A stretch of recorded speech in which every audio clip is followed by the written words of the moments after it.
Hi, Virgin. Hi, Angel Gladdy. Hi. How are you two doing? Good. Yeah, nice to see you. Nice to see you too.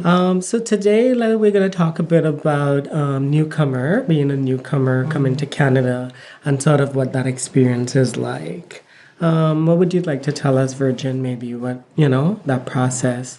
I think it's a really hard process, like just leaving behind all your beloveds, your family, your roots, your culture, and just like go straight to a new place full of hopes and full of dreams, and like you have like a hard shock, right? Like I feel that you hit the wall when you arrive and you see like maybe it was not what like that what it was happening in your mind that is a real shock, right? Like just being by yourself in a new place. Okay. What was that like for you, Angel?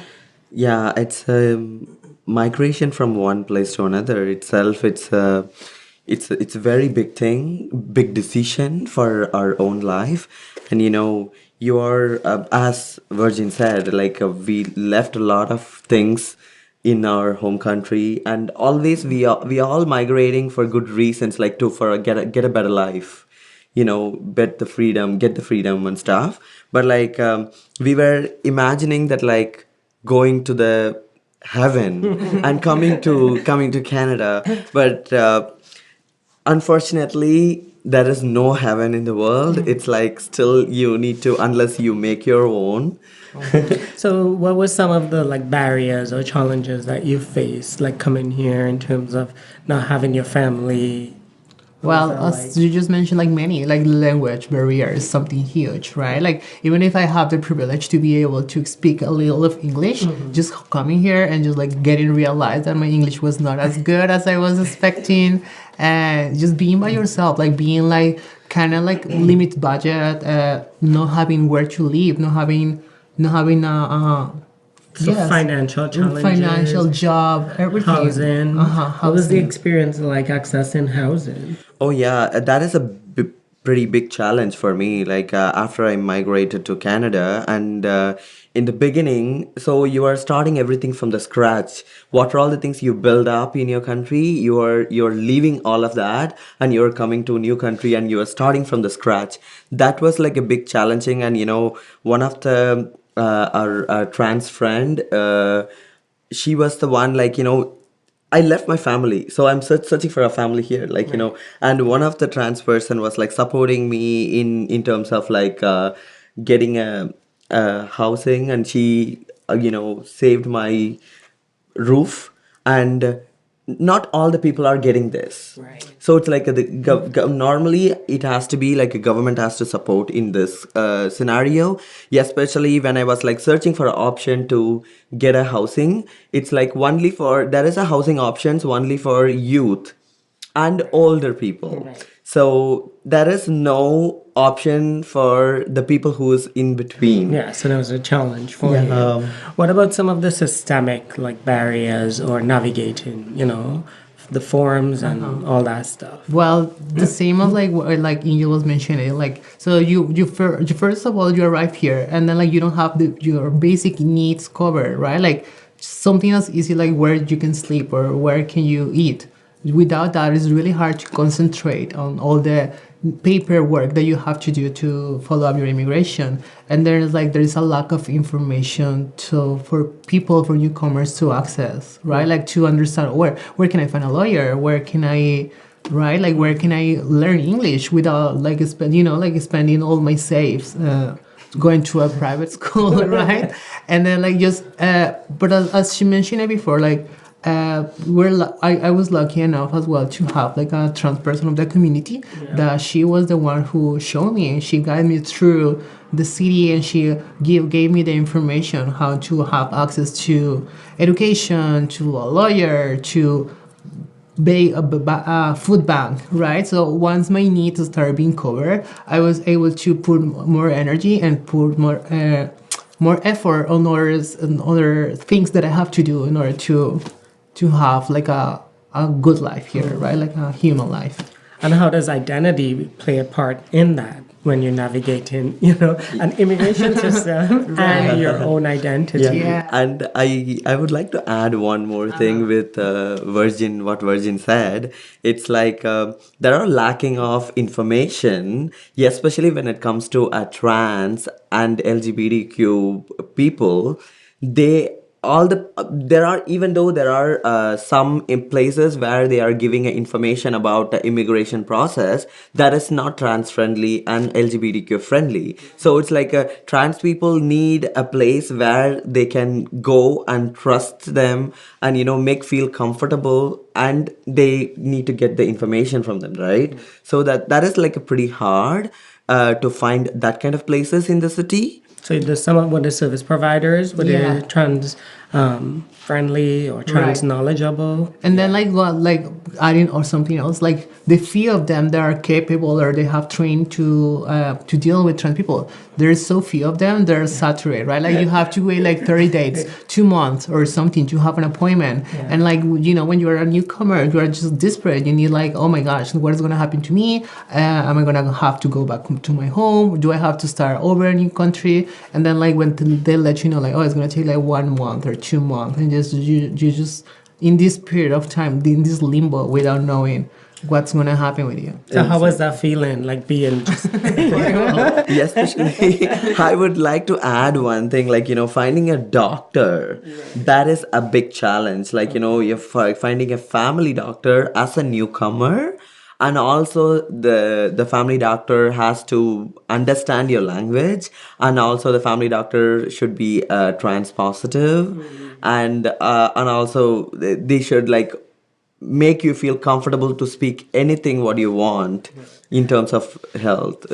So let's talk a bit about like the cultural impact, because, I also migrated, here to Canada and had the experience. So what does that feel like in terms of accessing food that particularly used to, and then coming here and realizing you may, That's something crazy. Like the diet is completely different. So Right. your body's kind of like, you have like a disbalance. Like it's not as your body was used to. So you get like more, I don't know, like I gain weight. I get more anxiety, so I eat more, and it's just like it was really challenging, to be honest. And also like you feel there's like in the city in general, like there's only few spaces that are really safe spaces for trans people, right? Like in the other, like in the more ordinary places, like trying to find a job or just trying to have a life is really hard to. How was that socially for you? Were you able to find?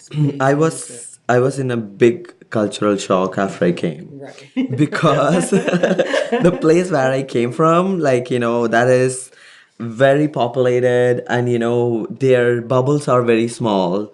And, here, and also the people who were in back home, they are like so warm. Here people are cold, and their bubble is so big, and you can't you can't be even close and walk with them, and you can't even sometimes hold their hands. It's like, for holding hands, it's like nothing for me. Like it's like it doesn't have a big value. It is like just love and sharing. But here, holding hands, it's like only you, if you are a couple, you need to hold the hands, and like that is a big cultural shock for me. Absolutely. And in terms of just now in general, like you've been here, for a little bit while, you've probably got adjusted to some things. But how does that feel? Well, like to be honest, like as I always tell people, I think like when you have covered your basic needs, like having where to live, having where to work, having like a few people that like a family, right? Like a chose family. Just that's the only thing that you need to start like developing yourself. Like right now, I have a good job. I have like a career as an activist in here. I have my own apartment. It's just like very simple. That's something I'm really grateful to that I had been able to develop myself here in Canada. I feel there's way more opportunities to do that. So, like you were saying, there's very few service providers who are trans knowledgeable when coming to talking about, immigration, newcomer, refugee. What would be something you would tell service providers that they might need in order to, to really serve trans newcomers? I would say that, like, there are so many resources for them which we can't access, but they have access to those resources. They need to search for the resources, and they need to help that trans patients, especially in terms of in when you talk about my doctor.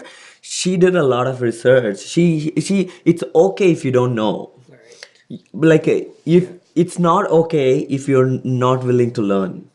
And if someone wanted to immigrate to Canada, what would you say as a trans, as a trans person, as a trans woman, what would maybe advice you would give them, that they would know beforehand? I will tell them right away just to find your like a trans family. Like I think that's the most important. Just being able to access to trans community, that will help you a lot to deal with isolation, deal with the lack of information, right? So just being able to get in touch with trans family, and I'm pretty sure that I will help them a lot. That it works for me a lot. Like, How did you deal with like the isolation? but I just started going and meeting like trans people. Like I knew from my country that that was something super important, super powerful for me in order to do my transition. So that's the first thing that that I did here, was trying to find like trans community, and that helped me a lot.